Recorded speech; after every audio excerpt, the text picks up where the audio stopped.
Hi there, my name's Jackie Taylor and I'm recording this from the UK. It's great to be part of the AusPlac conference and part of the iCope symposium. I've been involved with cyber psychology for many years now, and I'm really passionate in employability and psychological literacy. So I'm trying to bring all those together in today's talk. So what I'm going to be presenting on is why I think psychology graduates are uniquely placed to work in the cybersecurity industry. So this is a plan of my talk. I'm going to start off with a little bit of rationale why I think psychology graduates are ideally placed. Then I'm going to give a little bit of background on how we can apply psychology to understand cybersecurity. Then I'll move on to a small-scale pilot study which I conducted last month, and briefly go through the method and the results.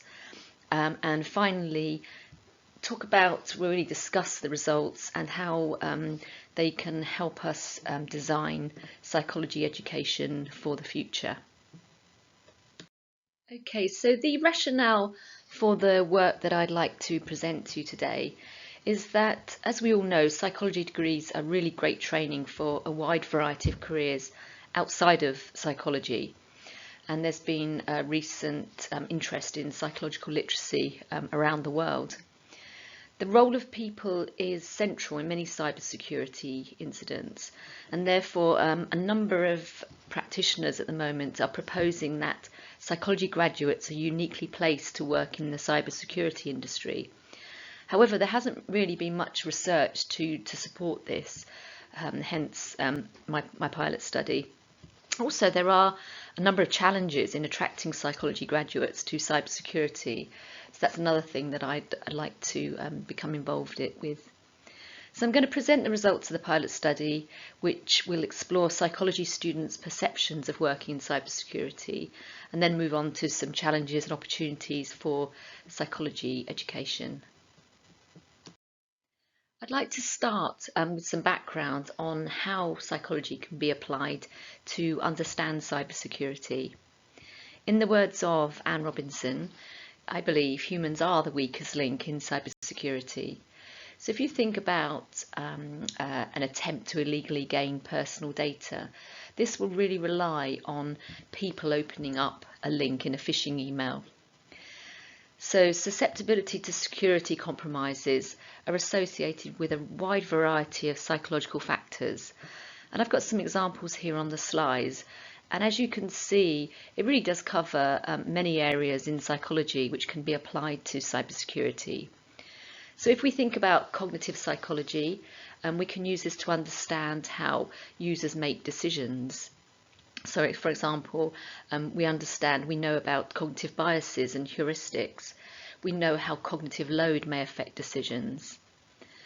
Personality plays a part. So people differ in terms of their desire for privacy and their desire for impression management.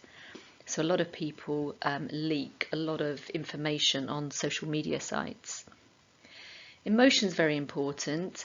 And it's been shown that mental well-being and those under stress can feel really kind of be urged to respond to a phishing link. So it's really important to consider the whole individual. Individual differences, we need to understand individual susceptibility. So everyone varies in their level of trust, how much they trust others, how much they trust another website. This might depend on how experienced they are with technology, another individual difference. And finally, social psychology. This can really help us understand how other people influence users to behave in certain ways. Okay, so I hope that's given you a little bit of a background between the link between psychology and cybersecurity. I'd like to just now review the small pilot study I conducted recently. The aim of the pilot study was to inform a larger study which is to take place from October. So it's going to help inform the interview questions and the survey questions. And it's also to enhance some employability initiatives that are taking place in my department. So the study explored psychology students' understanding of cybersecurity and their views of skills needed to work in cybersecurity. And what I did also was to compare this with their views of skills needed to work in psychology, to look at how they may be different or the same. So I distributed a short online survey. It contained 3 open-ended questions and 4 closed questions. Not all of them represented here due to lack of time, so it's just a couple of the questions here. The survey was only open for a month over the summer holidays, and I have got 66 participants took part in the study. So briefly looking at the characteristics of the sample, as per usual in many psychology studies, the sample was relatively low. The age was relatively low, so they were the mode was 21 years old. But as you can see, the range was up to 36, although the majority were under 23. The majority were female. And then looking at the cohort that they just completed on our psychology degree, as you can see there, the majority were second-year students. So after the biographic questions, the students were asked to judge the importance of a number of items which have come from McGovern's psychological literacy scale. How important these items were to careers in, first of all, cybersecurity, and then the next question, the same items were used for psychology. I abbreviated some of these because of time and space. So I think it was just item 4 that you can see there. I just focused on the work environment. So here is a summary of the responses.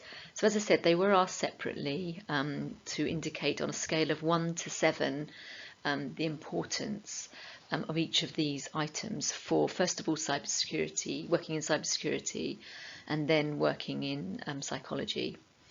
So as you can see from the averages, the lowest average there was 4.95, which is quite obvious really, that the students thought that an understanding or knowledge of psychology was least important to work in cybersecurity. The highest responses were for psychology was the last one there, which is the 9th item. So the skill of being insightful and reflective about one's own and others' behaviour, that was considered really important for working in the discipline of psychology, as again one would expect. So I conducted t-tests between the 2 sets of data, and as you can see there were 3 significant findings. So there was a significant difference between the basic knowledge of psychology, again which would be expected. The next one was being competent in evaluating information and technology, whereas that was considered more important for cybersecurity. And the last one, being insightful and reflective about others and their own behaviour, was significantly different. So the students were asked this first open-ended question. They were asked to give some activities that they thought people working in cybersecurity would undertake. The thematic analysis that I conducted here revealed 2 key themes. The first, which contained the majority of the comments, related to technical activities. So there's an example here. So there was no indication here of the human. It was very much protecting the computers, the systems, the data. The second theme related to human behaviour, and I divided this into 2 sub-themes. So the first one was protecting victims or training. So there were 7 comments within this theme, so you can see a couple of examples there. The second sub-theme was identifying and preventing attackers. And again, there were 12 comments here, so it's like profiling the criminals, preventing fraudsters, hackers, etc. The second open-ended question asked students to think of any specific skills that they'd gained on their psychology degree and whether they would be useful to work in the cybersecurity industry. For this one, there weren't that many technical skills identified, so the majority of skills identified here were under what I've called transferable skills. So that's the third theme there. So this included things like critical thinking, which I think there were about 9 comments for that. Attention to detail, there were 4 comments. I was quite surprised about that one. And then there were the other skills like communication skills, problem solving, etc. The other 2 themes were, you can see the top one there, theme 1 was technical skills.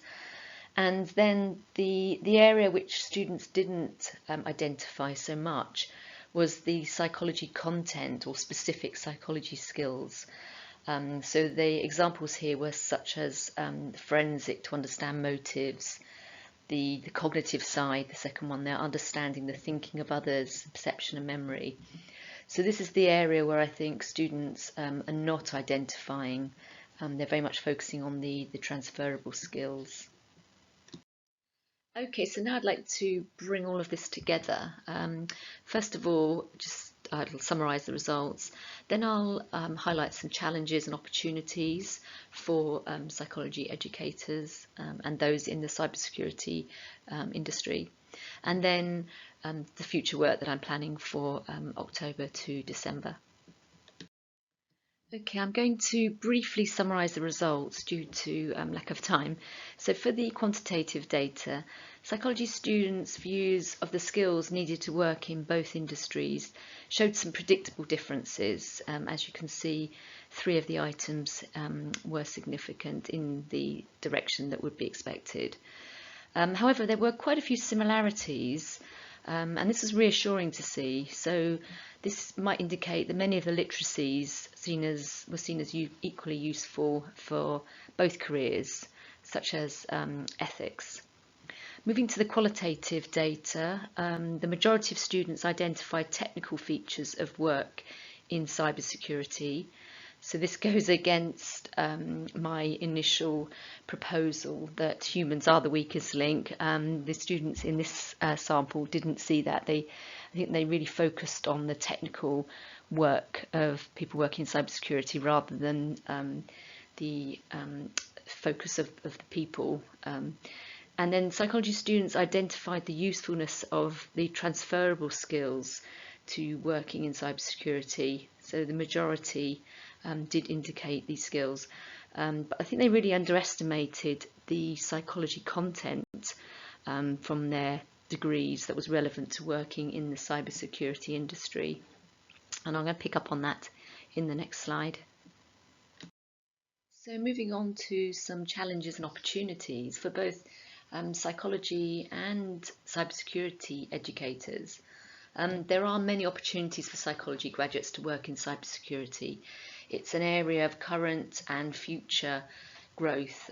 Global governments are investing in cybersecurity, and there's more and more recognition of the role of human factors in cybersecurity.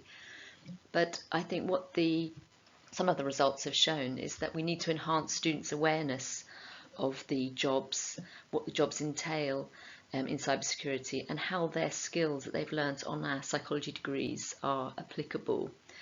It might mean that we need some confidence boosting perhaps in the technical competencies. The students in my sample did appear to have a really good understanding of how their transferable skills applied. The challenge for cybersecurity organisations is that they really need to be more representative of the population. There are currently a number of national equality, diversity and inclusion programmes that are helping to lead to this end result.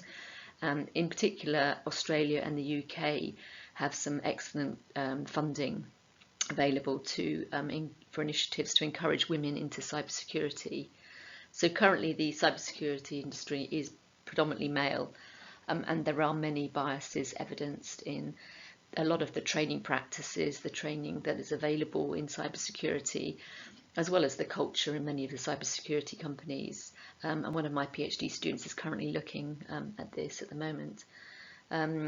Whereas psychology graduates tend to be predominantly female, so it does seem like a potentially an ideal fit.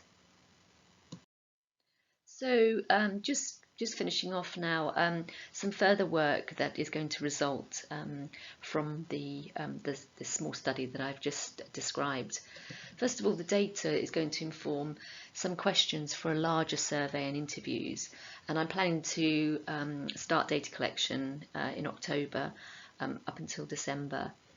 Ideally, this will involve international collaborators, and I will be advertising this to the ICOPE network.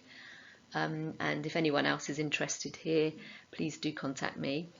And the second thing is internally, I'm using some of the results. I also have other data from different questions asked to enhance employability initiatives within the psychology department at my university. So I'm involved in psychological literacy awareness, and so I continue to be involved in that, but I think I'm going to focus a little bit more on some confidence boosting in some of the technical competencies that our psychology students clearly have. Okay, so that brings us to a close.